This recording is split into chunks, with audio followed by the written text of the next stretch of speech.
Hey everybody, welcome to lesson 6. We're going to talk about the end of the Cold War. We've already covered the causes of the Cold War. What was it? What were the major events that happened during it? We know that the United States was competing against the Soviet Union. Communism versus capitalism, the West versus the East. But now we're going to talk about what led to the end of the Cold War. Okay, so the Cold War ends in the 1990s, but the setup for the collapse of communism begins in the 1980s. The Soviet Union had been struggling to provide its citizens with the things that they need. So in this picture right here, we can see shelves that are bare. Remember, the communist system provided people with all the goods that they needed. So if the government was unable to do that, there'd be no reason to support the communist government, okay? This led to people beginning to protest the situation in the Soviet Union. So oftentimes, the basic things would be provided, like bread. Sometimes it'd be a little bit of meat. But sometimes the things that we need that we don't think about very often were hard to come by. For example, things like shoelaces, clothes, socks, razor blades, if you're like me and you need to shave. The government was unable to provide the people with these things. So people start protesting. They start getting upset. They're starting to get images from capitalist countries like West Germany and Britain and the United States, and they're seeing the lives that we're living, and they're comparing themselves to that, and they're thinking, well, this isn't very fair. And so they begin to protest. They begin to get very upset with the government. And the government at first starts to say, well, you can't protest against us, so we're just going to arrest you. And that doesn't really do anything, okay? Another situation that starts happening in the 1980s is the United States decides, you know what, we're just going to outspend the Soviets. We're going to spend so much money on our military that the Soviet Union is not going to be able to keep up, right? We'll bankrupt them. Remember, this is a type of militarism or arms race, right? So we've been competing by building nuclear weapons, stronger nuclear weapons than the Soviets. The Soviets would respond by building even stronger ones. And now we're kind of at that point where, like, we don't care if they have the strongest nuclear weapons. We're just going to have the most, okay? So in the 1980s, the U.S. president, his name was Ronald Reagan, okay? And he despised the Soviet Union. He was a strong anti-communist. And in 1987, he goes to the Berlin Wall and he makes a speech to the people of West Berlin. And, he's kind of railing against the Soviet Union. And the Soviet Union's leader at the time, his name was Mikhail Gorbachev, communist leader of the Soviet Union. And in a very famous speech, Ronald Reagan says, Mr. Gorbachev, tear down this wall. And it's this huge speech, and it kind of signaled to the world that the United States supported West Germany and West Berlin and supported countries that wanted to overthrow communism, right? So all this money that we're spending is forcing the Soviet Union to spend money as well, okay? The United States also starts sending its military to countries where communist groups are trying to take over in Latin America, in Africa, all over the world. Not full-scale wars like we saw in Vietnam and Korea, but still it required the Soviet Union to try to keep up. So the more money it's spending on its military, the less money it's spending on its people. And so the people in the Soviet Union are getting even more upset, okay? In the 1980s, the Soviet Union, remember, is still trying to spread communism, and they decide that they're going to try to support a communist government in the country of Afghanistan.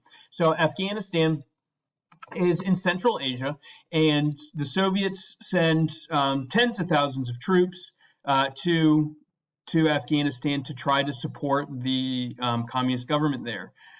It does not go well. The Afghan people lead a war, what we call a guerrilla war, okay? So they are fighting from the hills, so Afghanistan is here. So back in the day, the Soviet Union would have been all of this up here. So it was right on the border of the Soviet Union.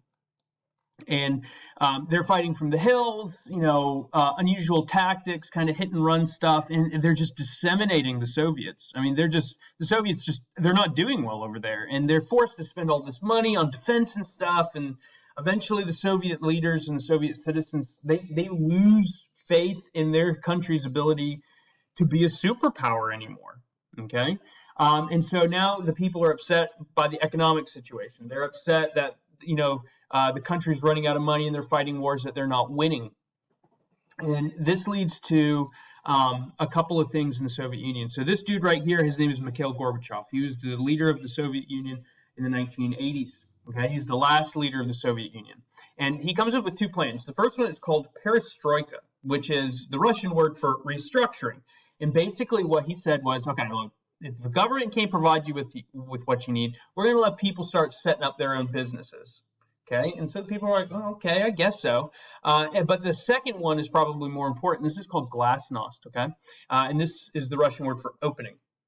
And basically what it said is we're going to start allowing people to have more rights. And so people are like, all right, well, the first thing I'm going to do is I'm going to complain about how poopy this government is, okay? So they are complaining about how the Soviet system has failed them. They're not living like the Americans are, like those people in capitalist countries, and they're really letting the Soviet government have it. They're not happy with this. The Soviet Union is made up of 15 smaller countries, okay? So let's show you on a map. So this map right here is showing you all the countries that made up the Soviet Union. So we have Russia, we have Ukraine, Moldova, Belarus. All of these countries were this was all unified into one country. And so all of these countries, because of glasnost, people start protesting. They're like, look, we're being treated unfairly. We want to go start our own country, okay? And so not only are people in Russia protesting, but people in these people in these small countries that are part of the Soviet Union are protesting too. Okay, these reforms are difficult to implement because they're still hardcore authoritarians in the Soviet government. They're saying, look, we are given too much freedom. We are failing communism by giving these people rights to start their own businesses. Because remember, in a communist system, the government provides everything to everyone. And these people in the government, they hated the idea of this. These hardcore communists, they didn't like Mikhail Gorbachev.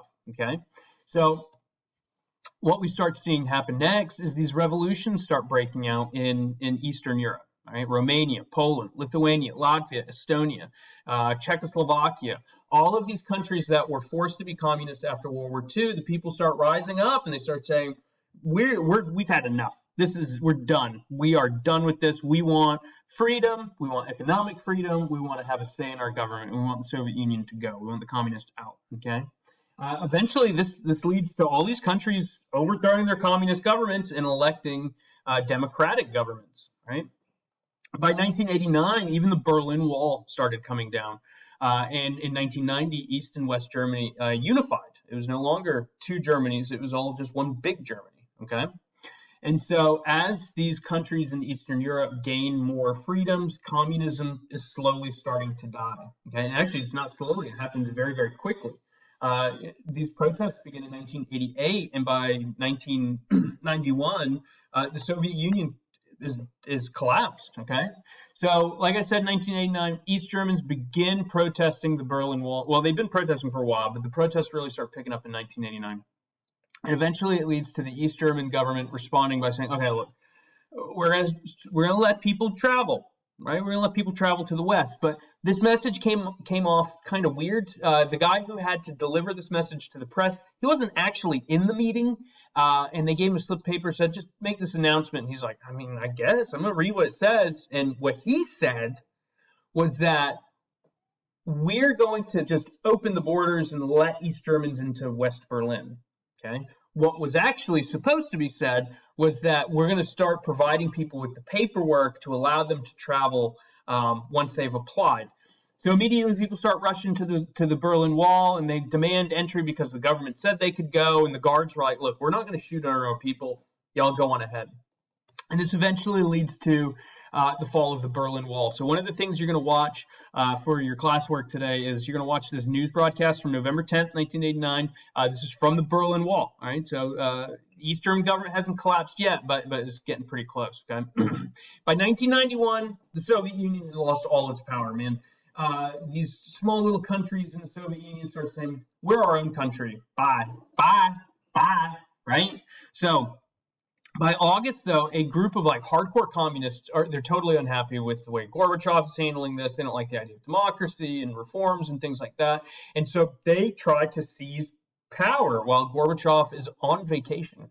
Okay, and they roll up with tanks and stuff like that. And there's this guy. His name is Boris Yeltsin. All right, he is the leader of Russia. Okay, remember Russia is part of the Soviet Union. He's the leader of Russia, and he says, no, we're not going to let the military take us over. Communism is dead, and you guys need to go.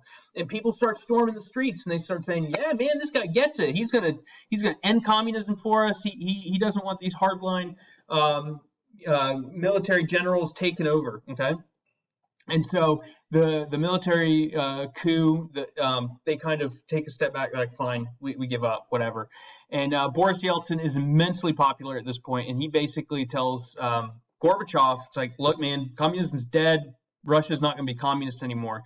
And so by 1991, the Soviet Union, basically on Christmas Day, 1991, Gorbachev makes an address to the nation. He says, I stand down, the Soviet Union ceases to exist. And this is the end of the Cold War.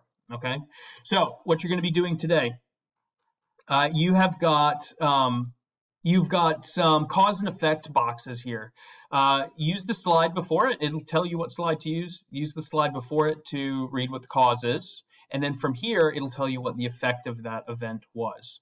All right, so you've got the economic conditions in the Soviet Union, the role President Reagan played, the war the Soviet Afghanistan war played, Glasnost and Perestroika, the revolutions in Eastern Europe, and there's a short video right here that I want you to watch. Just answer the question up here. If you got any questions, you know how to reach out to me. All right, I'll see you all later.